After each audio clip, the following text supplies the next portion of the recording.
Podríem pensar que les Balears són bilingües, però res més allunyat de la realitat. A l'arxipèlag es parlen fins a, atenció, 160 llengües.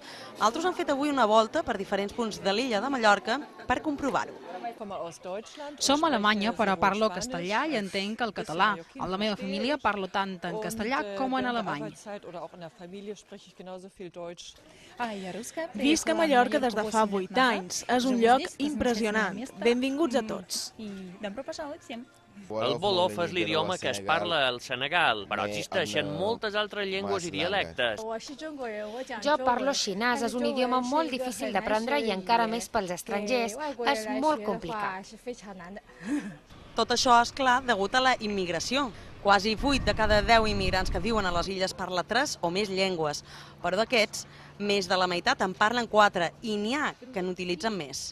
Els que parlen 3 o 4 llengües són el 57%, és a dir, més de la meitat dels immigrants parlen entre 3 o 4 llengües, però n'hi ha que en parlen 9. I curiós és també que a les Balears es parlen llengües minoritàries, llengües que segurament la majoria mai no havíem sentit anomenar. El bubi de Guinea Equatorial, que té 50.000 parlants, i n'hi ha a les Illes Balears. El duala del Camerún, que també té una xifra així, una llengua del Japó, el Gessen. Sobre el català, l'estudi alerta que entre els estrangers el desconeixement de la nostra llengua és del 75% a la gent d'entre 25 i 34 anys. La dada positiva, que els menors de 20 anys són els que millor es manegen amb el català.